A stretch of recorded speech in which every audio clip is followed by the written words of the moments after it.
The jungle was quiet. Too quiet. Lieutenant Jacob Hawley moved slowly through the thick alien trees. Each one was taller than a building and covered in blue moss that glowed softly in the dark. His boots crunched against the soft ground as he walked, his rifle ready in his hands. The planet was called Varos 3. It had once been a peaceful colony. Now it was just another battlefield between humans and alien raiders. Jacob had been sent to scout a crash site. A distress beacon had gone silent, and no one had returned from that zone. The silence was heavy. No birds, no insects, not even. The wind and he heard it, a low, deep growl. Jacob froze. That didn't come from far away. It was close, very close. But it wasn't the kind of growl that warned of an attack. It was shaky, weak, full of pain. Jacob crouched low, heart pounding. He scanned the jungle floor with his visor, switching to heat vision. That's when he saw it. A massive shape lay behind a fallen tree. The creature was huge, easily 3 meters long. Its body was covered in dark, armored scales, some cracked and bleeding. One leg was bent at an unnatural angle, and strange spikes ran along its spine. Its eyes, glowing faintly yellow, locked onto Jacob. Jacob raised his rifle, finger hovering over the trigger. But the creature didn't move. It just watched him, breathing slow. Labored. He had seen creatures like this in the files. Apex predator of this region. Strong enough to rip through tanks. Fast enough to catch a shuttle during takeoff. The locals called it a nightmare. No one ever got close to one and lived. But this one was dying. Jacob's hand trembled slightly. He could finish it now. End the threat before it healed. That was the smart thing. The safe thing. One pull of the trigger. But then the creature made a sound. Not a growl this time. A whimper. Quiet. Broken. Jacob's breath caught in his throat. It didn't look like a monster anymore. It looked like a living thing that was scared, hurt, and alone. Slowly, very slowly, Jacob lowered his weapon. Easy now, he whispered. Even though he knew the beast couldn't understand, he unhooked his pack and pulled out a ration bar, high protein, dry but packed with energy. He held it out at arm's length and took a careful step forward. The nightmare's eyes followed. His every move. It didn't growl again. It didn't snap. It just waited. Jacob crouched and placed the food on a flat stone, then stepped back. For a long moment, nothing happened. Then, with great effort, the creature pulled itself forward. It dragged its broken leg, breathing hard with each movement. Slowly, it reached the ration bar, sniffed it once, then gently picked it up with its jaws. It didn't gobble it down. It didn't growl or bare its teeth. It ate. Calmly. Jacob stood there, unsure of what he had just done. What was he thinking? Feeding a monster? This wasn't some pet. This was a killer. A beast born for war. But he didn't feel fear. He felt curiosity. And maybe something more, pity. As the creature finished the bar, its eyes turned back to Jacob. They didn't look wild or angry. They looked tired. Jacob looked around. The area was empty. His comms were still jammed. No one knew where he was. And somehow, in this strange, quiet place, he didn't feel alone anymore. He reached into his medkit and pulled out a small injector of nanogel used for field healing. He stepped closer, slowly, and crouched again near the beast's wounded leg. The night maw growled weakly, but didn't attack. "Let me help," Jacob said quietly. He sprayed the gel on the wound. The beast flinched, but didn't lash out.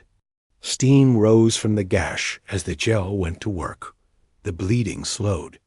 The skin began to close. Jacob looked into those yellow eyes again, and the monster blinked, slowly, as if saying, "I see you." That night, Jacob stayed close. He didn't set up camp. He didn't sleep much.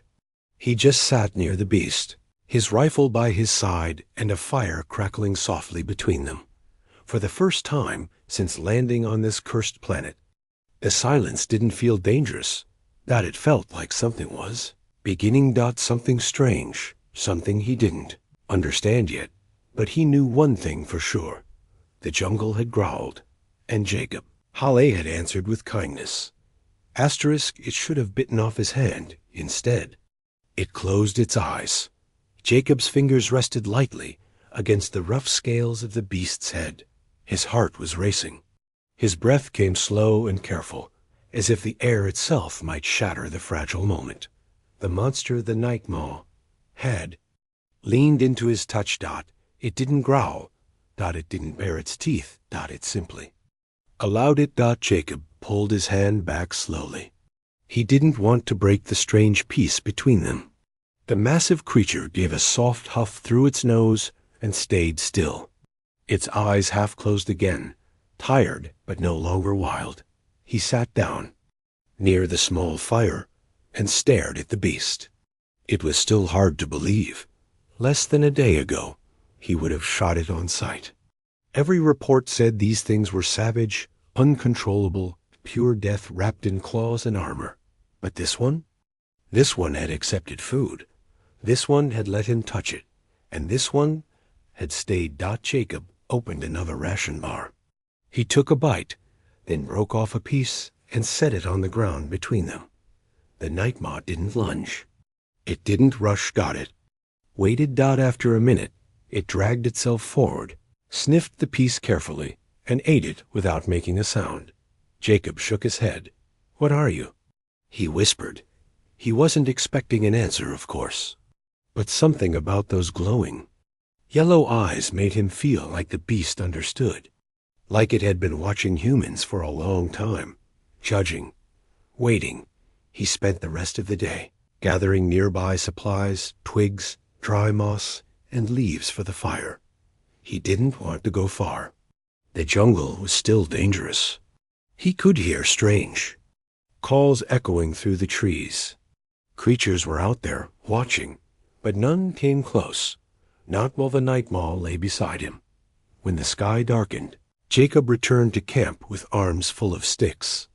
The beast shifted a little when he came back, but didn't rise. It was healing slowly, the nanogull doing its job. The bleeding had stopped, though the broken leg would still need time. That night, as the fire crackled between them again, Jacob watched as the beast rested its head on its front paw, letting out a slow sigh. Its breathing was easier now. "You know," Jacob said quietly, "you're not what I expected." Not at all. The night maw didn't respond, but it didn't need to. The next morning came with new tension. Jacob opened his eyes and froze. The beast wasn't in its usual spot. His rifle was already in his hands before he stood up fully, but then he saw it. Just 20 steps away. The night maw stood still, facing the jungle. Its ears were raised, head slightly tilted. It looked alert, defensive. Jacob stepped closer. "Hey," he said softly. "What is it?" Then he saw it. Tracks out from the beast. These were different, lighter, faster. Humanoid. Someone had been here. Someone else was watching. Jacob dropped low and scanned the tree line. He couldn't see anything now, but those tracks were fresh. Too fresh. A chill ran through him. Had someone followed him? The night maw growled low, but not at Jacob. It was a warning aimed outward. Jacob reached out, not thinking, and touched the creature's shoulder. It didn't flinch. Instead, it stayed beside him like a silent, massive shield. They stood that way for a long minute, just man and beast, facing the trees together. Then the jungle went still again. Whoever or whatever had been near was gone now. Jacob let out a long breath. He looked up at the beast. "You're not just muscle. You? You're smarter than they said." The night maw didn't answer, of course. But when it turned and limped back toward the camp, It moved slower, waiting for him to follow. That was the moment Jacob knew. This wasn't just a monster anymore. This was something else, something that had chosen to stay, and for reasons he couldn't explain. That made him feel safer than anything ever had. Asterisk. When Jacob stepped out that morning, the fire was cold, and the camp was wrong. Not destroyed, not burned, just changed. The cooking pot had been moved 2 steps to the left. His tools were still there, but placed in a neat line beside the stone. Log he used as a bench, and near the edge of the clearing, where the trees began, someone or something had stacked 4 small stones on top of each other. Jacob hadn't done that, and neither had the beast. He scanned the area, his pulse quick. Nothing moved. The morning mist clung to the jungle floor, making every shadow seem longer than it was. He crouched near the fire and picked up a stick. The ashes were cool. Whoever had come, they'd waited for the flames to die down. He stood and turned slowly, eyes sharp. Then he saw them. Footprints, not human. They were thin, long, and ended in 3 claw-like toes. Small, quick, and many. They circled the camp, once stopping just outside the beast's reach, and then vanished back into the trees. He looked toward the nightmaw. The creature was awake now. It was watching him silently. Its breathing was calm, but its eyes were alert, focused. It had smelled them before Jacob did, probably even during the night, and it hadn't made a sound. "Why didn't you wake me?" Jacob whispered. The nightmaw blinked slowly, then shifted its body slightly, exposing its side where a fresh small cut now marked its skin. Jacob's eyes widened. They came that close? The creature didn't move. Jacob stepped closer and knelt beside it. He looked at the cut thin, clean. Not deep, but deliberate. Like someone testing the creature's skin, or trying to provoke it. Rage bubbled in his chest. Someone had walked into his camp. Someone had touched the beast. Someone had played a game right under his nose and left a message. He looked again at the stack of stones. In some cultures, it meant peace. In others, it meant watching. Jacob stood, heart pounding now. This wasn't just about a wounded predator. Any more. Something else was going on. Someone was studying them. He turned on his communicator again. Still jammed. Static filled his earpiece. The signal interference was strong in this region, but now he wasn't sure it was natural. Someone didn't want him calling for help. He checked his rifle. Full charge. He looked at the beast. It met his gaze, and this time, Jacob saw something new. Not fear, not pain, but trust. It shifted its body slowly, inviting him to sit beside it, and Jacob did. For hours, they sat like that, listening to the sounds of the jungle, every distant crack, every call, every whisper of leaves. They weren't alone. Later that day, Jacob decided to scout the perimeter. The nightmaw didn't stop him, but its eyes followed his every move. Jacob made sure to stay close, no more than 50 meters from the camp.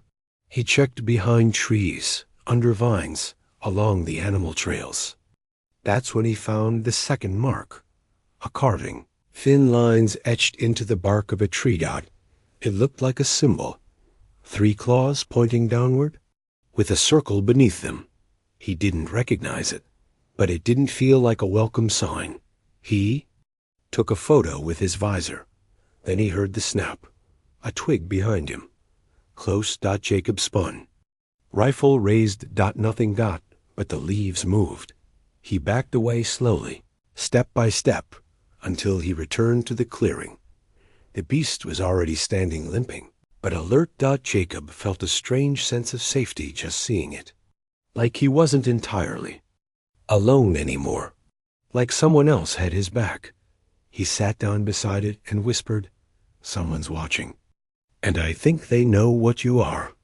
The creature didn't respond. But later that night, as the fire burned low and Jacob drifted into light sleep. He woke to a soft noise. A growl, but not from the night maw.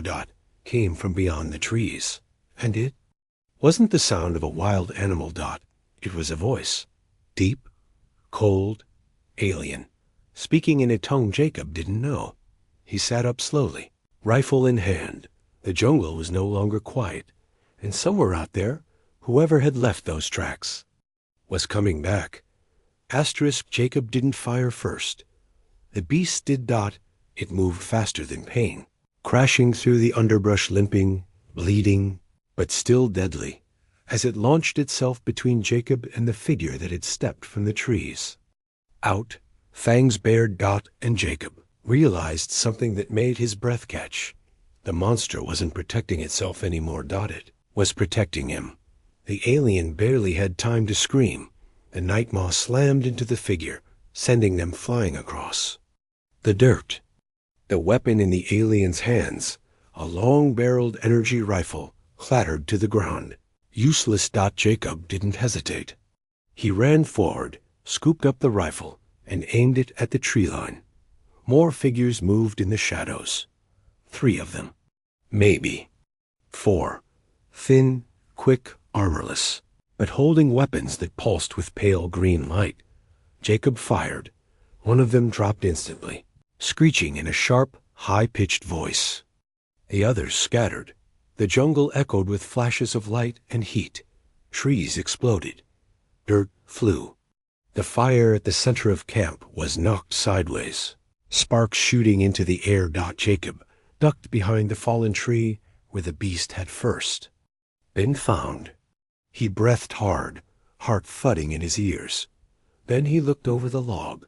The nightmaw stood in the middle of the chaos, a deep wound now across its shoulder, but still standing. Its yellow eyes searched for Jacob. When they met his, the beast gave a short, low sound. Not a growl, a check-in. "I'm here," Jacob called out. "I'm fine." They were under attack. Not by animals, not by wild things. But by hunters. Whoever they were, they hadn't come to study the nightmaw. They had come to kill it, and probably him too. Jacob moved fast. He tossed his old rifle aside and gripped the alien weapon tighter. It felt strange in his hands, light, humming, but it fired clean. He could work with it. A figure darted to the right. Jacob dropped it with one shot. He turned back to the beast. Nightmaw was bleeding badly now, but it stood over the alien who had been first to attack. The predator wasn't biting, wasn't tearing. It was watching. Waiting. Jacob approached carefully. The alien was still alive barely. Its eyes blinked up at him, full of pain and fear. Its mouth moved, and strange words spilled out, garbled by blood. Jacob didn't understand the language, but he understood the fear. "Why?" he asked, more to himself than to the dying figure. "Why come all the way out here? What do you want?" The alien coughed and looked past him at the beast. It went still. Jacob stood up and looked around. The rest were gone. No more attackers. No more voices in the dark. Only silence again. But it wasn't peaceful anymore. It was heavy. The nightmaw swayed where it stood. Jacob rushed to its side, grabbing his last healing injector. He sprayed it along the fresh wound. The beast shuddered, but didn't move away. "You saved me," Jacob whispered. "You actually saved me." The beast leaned against him, just for a second. Its weight was immense, and Jacob nearly lost balance. But then it stepped back, slowly lowering itself too. The ground. The adrenaline was fading now. The jungle seemed darker. Jacob dragged the fallen alien's body away and piled it under leaves. He didn't want the smell drawing more trouble. That night, he sat by the fire again, his eyes on the jungle, but he wasn't watching for animals anymore. He was watching for people. Whoever had sent those attackers knew exactly where he was. Maybe they knew what the nightmaw was becoming. Maybe they were afraid of that. And maybe they were right to be. Jacob turned to look at the beast. which now rested with its head low and eyes half shut. This thing, this so-called monster, had done something no other predator would not. It had taken a wound for someone else. For him. Jacob didn't understand how or why, but he knew this. He wasn't just a soldier anymore. He wasn't just a lost scout in the jungle now. He was something else, Dot. He was a guardian. And if they came back, whoever they were, he wouldn't be the one running. He'd fight, because the beast was no longer just a thing. That it was no longer just a wounded animal. That it was a friend. And friends protect each other. Asterisk. The cum crackled to life at dawn after 3 days of silence. But it wasn't. Command. Jacob was sharpening a piece of metal into a makeshift spear when the static buzzed in his ear. He froze. The beast beside him lifted its head, alert. Came the voice. It was soft, broken, words twisted in static, as if traveling across a long, damaged signal. You're not supposed to be alive. Jacob slowly reached for the cum on his wrist. He adjusted the frequency, but the voice stayed the same. No code, no call sign, just that strange, cold message. They said it would kill you. His stomach turned. Who is this? He asked, keeping his voice low. Identify yourself. Number. Answer. Only static. Then another whisper. You fed it. Jacob stood, heart racing. Are you watching me? More silence. Then. It's learning too fast. The signal cut. He ripped the headset off and turned to the night mall. It was standing now, slowly, as if it too had sensed something dangerous in the air. Jacob looked up at the sky. The clouds were thick, but he thought he saw something flash far, above, too fast to be lightning. Were they sending a drone? A kill? Order? He checked the scanner on his wrist. Still jammed. But for a moment, just before the voice came through, the signal had cleared. Only for them to use it first. He knew what that meant now. Someone didn't want him reporting what he found. And someone out there wasn't just trying to kill the beast. They were trying to stop a secret. Jacob sat beside the creature, one hand resting gently on its thick shoulder. You understand me now, don't you? He asked softly. The night mall blinked, slow and calm. I don't know what you are, but you're not just some apex predator. He looked toward the jungle. His camp felt exposed now, too open. He started packing. The beast didn't move until he did. Then it followed, limping but steady. Together, they moved deeper into the wild. They found shelter in a narrow ravine, where old crash wreckage from a forgotten battle still lay scattered in the dirt. Rusted metal, twisted armor, and bones. Jacob built a small shelter beneath a half-buried escape pod. He covered it in vines and branches. No fire this time. No smoke. They were being hunted again. But this time, Jacob was hunting too. That night, he turned on the cum again. He whispered into the mic. You're watching. I know it. No answer. I'm not scared of you. Still silence. You said it's learning. That it wasn't supposed to? He looked over at the night mall. It was. Resting now, but alert. It hadn't left his side once. Well, guess what? Jacob said into the mic. So am I. He clicked off the cum and listened to the quiet jungle. The silence wasn't empty anymore. It was watching. The next morning, the voice returned. Just one line. If it bonds too deep, we'll have to burn the whole sector. Jacob's hands clenched into fists. Burn the sector? Kill everything? They were talking about the creature like it was a virus, like it was a danger to the galaxy. He looked at it, at the beast that had saved him, watched over him, bled for him. No, he said out loud. I won't let you. That day, he started a plan. He searched the crash wreckage, found parts, a broken beacon, burned out circuits, but also something useful, a black box from an old scout drone. He didn't know if it still worked, but it might hold encrypted video that showed the Nightmaw protecting him. He could send proof. If he could just find a way to break through the jamming dot. The beast helped too, dragging metal with its jaws, pushing open jammed panels with its body. Not wild, not mindless. Working with him. At night, he spoke to it. Not commands, not orders. Just words. It listened. It even mimicked sounds sometimes. Soft, low noises that echoed his tone. It was learning. And someone somewhere was terrified of that. The next message on the comm wasn't a whisper. It was clear, cold, human. Lieutenant Hulley, you are ordered to step away from the creature and await retrieval. Your actions violate First Contact Protocol 17B. Non-compliance will be treated as treason. Jacob stared at the speaker. His hands shook, not from fear, from anger. He clicked the comm once. Come down here, he said. Come look it in the eyes, then decide who the real monster is. He clicked off the comm. The Nightmaw looked at him. And for the first time, Jacob smiled. The drone hovered overhead, its lens focused tight on the clearing. Command was watching. Jacob stood still. No weapon, no armor. Only the soft wind pressing his clothes against his skin. He didn't speak. He didn't move. But the beast did.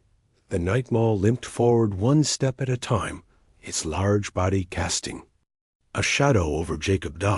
Then it stopped. For a long moment, everything was still. The trees, the wind, even the birds. Silent. And then the Nightmaw lowered itself. First its head, then its shoulders, then its full body, dropping slowly to the ground until its massive jaw was pressed to the dirt right at Jacob's feet. A clear, visible sign of submission. But this wasn't fear. It wasn't pain. It was trust. And the drone saw it all. So did the people watching. Jacob knew command had received the feed. The drone had been silent since arriving, hovering like an eye in the sky. But now it was seeing what no one believed was possible. An apex predator. A creature feared across colonies. Bending its head not to chains, not to pain, but to a human. To him. Jacob slowly knelt beside the beast. He reached out and rested a hand gently between the creature's glowing eyes. You don't have to prove anything, he whispered. But thank you. The Nightmaw exhaled softly. Its breath stirred dust and leaves, but its eyes stayed calm. Jacob turned his gaze upward, toward the drone. He knew they were watching, listening, recording, and that was exactly what he wanted. That day, the message came, but not through static. Not in a whisper. A full broadcast. Open channel. Lieutenant Jacob Hall, the voice said, sharp and clear. This is Command Unit Prime. We have received the footage. Stand by for retrieval. You and the entity will be taken into protective custody. Jacob laughed dryly. Protective custody, he muttered. Right. The beast stood beside him, now watching the sky. It didn't understand the words, but it sensed the change. It always did. They don't want to study you, Jacob said. They want to control you, or worse. He began preparing again. He knew what came next. He had been a soldier long enough. If they didn't understand something, they feared it. If they feared it, they tried to destroy it. And if they couldn't destroy it, they buried it. Jacob wasn't going to let that happen. That night, he sat beside the beast under a quiet sky. No drones, no voices, just stars above, and the gentle sound of the Nightmaw breathing beside him. He had uploaded the drone's black box video, scans, all of it to a satellite relay still floating in low orbit. He had bypassed security long enough to send it out wide, not just to command. To everyone. Colonies, outposts, science hubs, civilian stations. The footage was now public. The world had seen. And more importantly, the people had seen a predator that showed mercy, a monster that showed loyalty, and a human who saw more than fear. The next day, messages flooded in civilian ones. Scientists begging to observe, peace envoys offering to negotiate, even rebel groups offering to hide them, but no word from command. That silence was loud, too loud. Something's coming, Jacob said, feeding the night maw another ration. And this time, I don't think they're sending drones. The beast nudged his shoulder gently, as if in agreement, and then the warning came. A low rumble in the sky, distant, heavy, mechanical. Jacob looked up. A military dropship was entering. Atmosphere dash, fast. Too fast. He stood, gripping his old rifle again, knowing it wouldn't matter. If they wanted to take the creature, they'd do it with force. But then, something incredible happened. As the ship broke through the clouds, too, more appeared behind it, small, fast, painted in the colors of outer rim peace groups. And behind them, another signal lit up, civilian transport vessels. Hundreds of life signs. They weren't soldiers. They were witnesses. The people had come. The world was watching now, not from a hidden feed, not through military control, but openly. And Jacob smiled. He turned to the beast. You bowed once for me, he said. Now the galaxy bows to the truth. The night maw blinked slowly, its head lifted, its body straightened, and it stood tall beside the human who had fed it, healed it, and believed in it. Asterisk. They came with weapons. They came with orders, but they didn't fire, because when they saw the human standing side by side with the galaxy's most feared predator hand resting gently on its armored head, they didn't see a soldier in the beast. They saw something else. They saw a friendship they couldn't understand. And for the first time, they hesitated.